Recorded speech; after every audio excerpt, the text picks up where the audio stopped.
नमस्कार दोस्तों, Neha art gallery में आपका स्वागत है। आज है लेसन नंबर 13। जैसे कि हमने लेसन नंबर 12 जो मैंने वीडियो कल अपलोड किया था लास्ट डे नाइट में, उसमें मैंने आपको बताया था नोज़ कैसे बनाना है। नोज़ का फ्रंट व्यू बताया था, नोज़ का 3/4 व्यू बताया था, नोज़ का साइड व्यू बताया था। ठीक है, तो आज ये lesson number 13 in continuation with lesson number 12। 13th lesson में आज हम सीखेंगे नोज़ एंड उसका शेडिंग पोर्शन।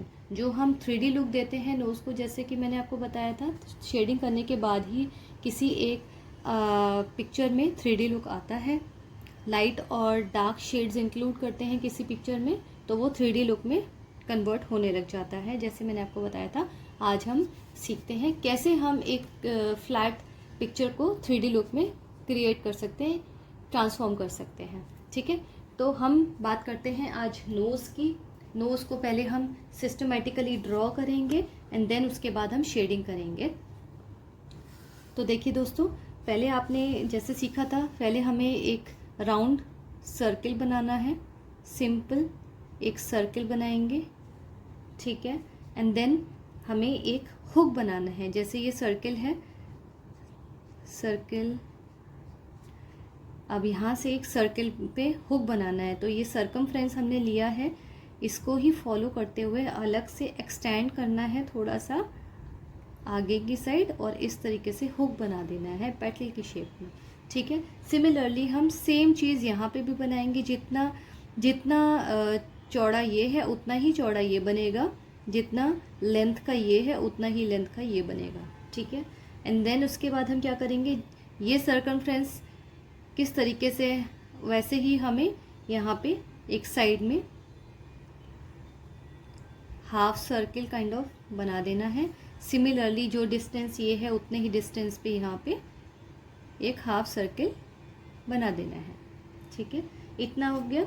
अब इसके बाद हमें लाइट लाइन लेके हमें आइडिया ले लेना है कि ये नोज़ ऊपर की तरफ जा रही है। सिमिलरली यहाँ से भी हमें ये लाइंस इतनी प्रोमिनेंट नहीं दिखानी है, इतनी ज़्यादा गहरी डार्क नहीं दिखानी है, क्योंकि हमें ये सारी लाइंस बेसिकली हमें शेडिंग के थ्रू हमें शो करनी होती है। ओके, हमें लाइंस दिखानी नहीं है, हमें शेडिंग के थ्रू उसको डार्क और लाइट बनाना होता है।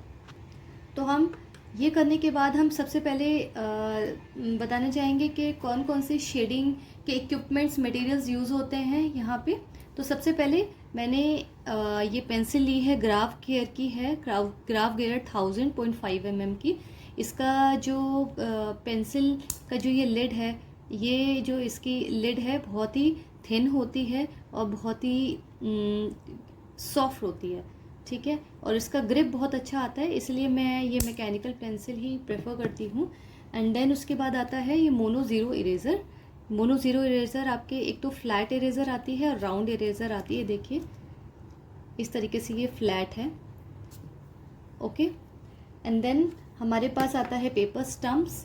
पेपर स्टम्प्स जो है हमारे एक पैकेट में 5 या 6 पेपर स्टम्प्स आते हैं, थिन से लेकर थोड़े से थिक। ये सबसे थिकर पेपर स्टम्प है और ये काइंड ऑफ थोड़ा सा हल्का सा पतला पेपर स्टम्प है। ठीक है, तो ये स्मजिंग के काम आते हैं पेपर स्टम्प्स हमारे। ठीक है, और मैं प्रेफर करती हूँ जो शेडिंग पेंसिल्स हैं वो आर्ट लाइन की शेडिंग पेंसिल्स में प्रेफर करती हूँ। कॉस्ट इफेक्टिव भी है और बहुत अच्छी चलती है। ठीक है, ये देखिए इसमें बी ग्रेड पेंसिल्स आती हैं ज़्यादातर। ठीक है, तो 10th ग्रेड तक है, 10B तक है हमारे। ठीक है, 2B, 3B, 4B, 5B, 6B, 10B ऐसे करके आती हैं। ठीक है, तो हम स्टार्ट करते हैं शेडिंग का पोर्शन। तो शेडिंग के लिए सबसे पहले मैं लाइट शेड वाली पेंसिल लूँगी। तो लाइट शेड वाली पेंसिल मैं ले लेती हूँ 2B पेंसिल। पेंसिल को मैं पीछे से पकड़ के शेडिंग करूँगी। सबसे पहले मैं इस पोर्शन में शेड करूँगी, बहुत ही लाइट।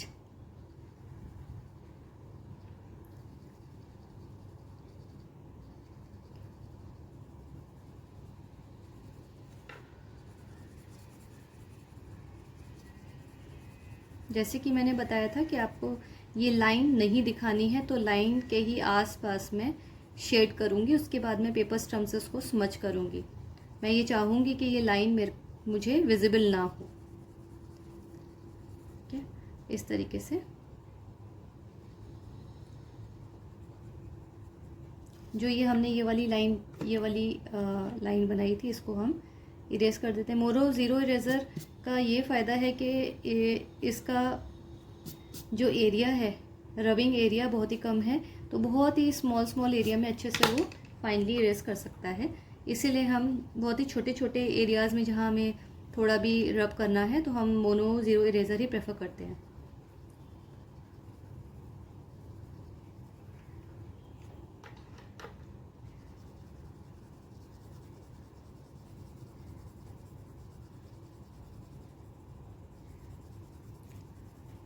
हम धीरे धीरे स्मूथली शेड करेंगे, लाइट शेड करेंगे, ज़्यादा डार्क नहीं, प्रेशर ज़्यादा नहीं देंगे।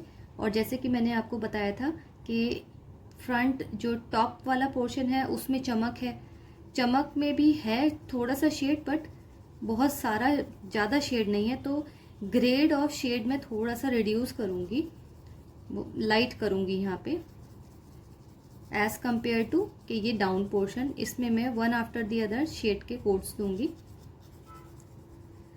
जितने ज़्यादा वन आफ्टर दी अदर मैं कोटिंग दूंगी उतना ज़्यादा शेड इंक्रीज होगा, उतना ज़्यादा डार्कनेस बढ़ेगी। ये देखिए अभी थोड़ा सा डार्क होना शुरू हुआ है। इस तरीके से सिमिलरली मुझे इस एरिया में भी वर्क करना है, थोड़ा सा इसको भी डार्क करना है इस तरीके से। अब जैसे कि मैंने आपको बताया था कि कर्व्स और ये पेंसिल के लाइंस नहीं दिखने चाहिए, तो मैं ये कोशिश कर रही हूँ कि मैंने जो ये सर्किल बनाया उसकी लाइन ना दिखे, तो मैं इसके ऊपर वन आफ्टर दी अदर, मुझे पता है कि ये एरिया डार्क करना है मुझे, तो मैं वन आफ्टर दी अदर थोड़ा थोड़ा करके इसको डार्कनेस की तरफ लेके आ रही हूँ। एंड देन ये नोज़ का बॉटम पोर्शन, यहाँ पे भी वन आफ्टर दी अदर। ज़्यादा पेंसिल पर प्रेशर बिल्कुल ना दें, कोट्स बढ़ाने में बिलीव करें, एकदम से डार्क ना करें। इस तरीके से बहुत ही हल्का हल्का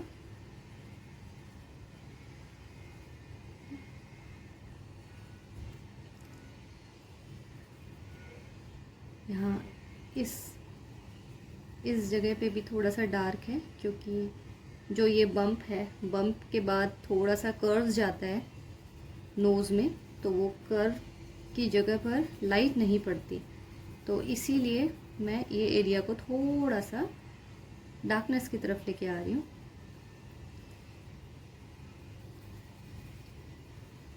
और जहाँ मुझे थोड़ा सा कम शेड चाहिए, कम डार्कनेस चाहिए, तो वहाँ मैं धीरे धीरे पेंसिल का प्रेशर रिलीज़ करती हूँ।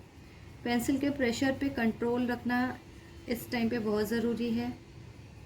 कोशिश करें कि एक ही ग्रेड पेंसिल यूज़ करके आप सारे शेड्स निकालें, क्योंकि पेंसिल बार बार बदल के आपके टाइम कंज्यूमिंग भी बहुत होता है, और आपके जो पेंसिल से और हैंड का प्रेशर का जो ग्रिप सब कुछ होता है वो थोड़ा सा मेंटेन नहीं रहता।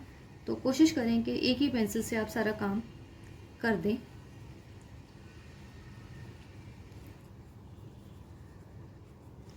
इस तरीके से अब ये जो पोर्शन है, ये कर्व, ये थोड़ा सा डार्क है, तो मैं कोट्स बढ़ा रही हूँ, साइड बाय साइड में थोड़ा सा प्रेशर भी इंक्रीज कर रही हूँ। यहाँ पे आप थोड़ा सा दूसरी ग्रेड कोई पेंसिल, आप अपर ग्रेड पेंसिल ले सकते हैं। मैं ले लेती हूँ 6B पेंसिल, मैं ले लेती हूँ यहाँ पे, इसको थोड़ा सा डार्कनेस दूंगी। 6B पेंसिल का लेड, जो बी ग्रेड पेंसिल के लेड्स जो हैं वो सॉफ्ट होते हैं, सॉफ्ट होने के कारण इसमें डार्कनेस होती है। ठीक है, तो अब अगेन मैं 6B ले रही हूँ, यहाँ पे इसको मैंने डार्क कर दिया है इस तरीके से। अगेन अब मैं ये कर्व पे वर्क कर रही हूँ, वन आफ्टर दी अदर मैं कोट्स इंक्रीज कर रही हूँ।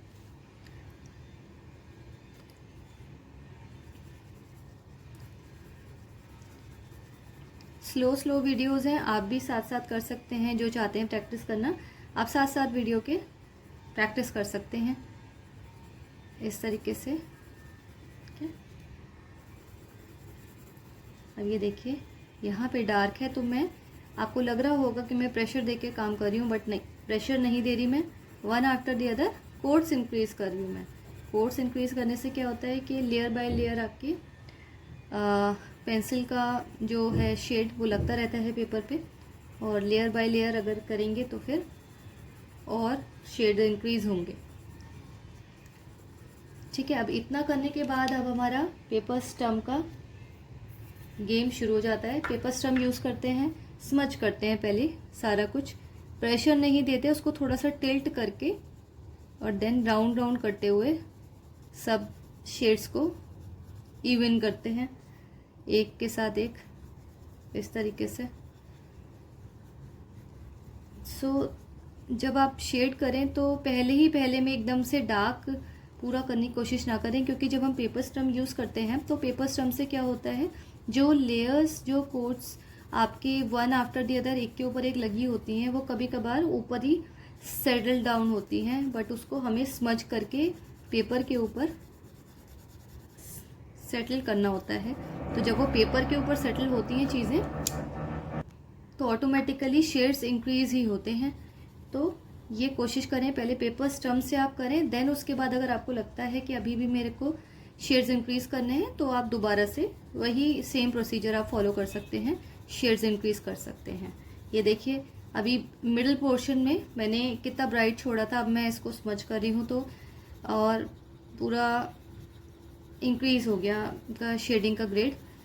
तो ये देखिए इस तरीके से। ओके, अब मैं ये देख पा रही हूँ कि जैसे मुझे ये सर्कल, ये लाइन दिखाई दे रहा है सर्कल का, तो कोई बात नहीं, मेरे पास ये मोनो ज़ीरो इरेज़र है, मैं बहुत ही स्लाइटली इसको यूज़ करके वो वाला पोर्शन इरेज कर देती हूँ। एंड देन उसके ऊपर अगेन पेपर स्टम्प में ऑलरेडी मेरा शेड लगा हुआ है, तो मैं उससे इसको भरने की कोशिश करती हूँ इस तरीके से। देखिए इस तरीके से। अब जैसे कि आप देख पा रहे हैं कि ये करीबन 3D लुक में आने लग गई है अब ये नोज़। ये देखिए, आप देखिए, आप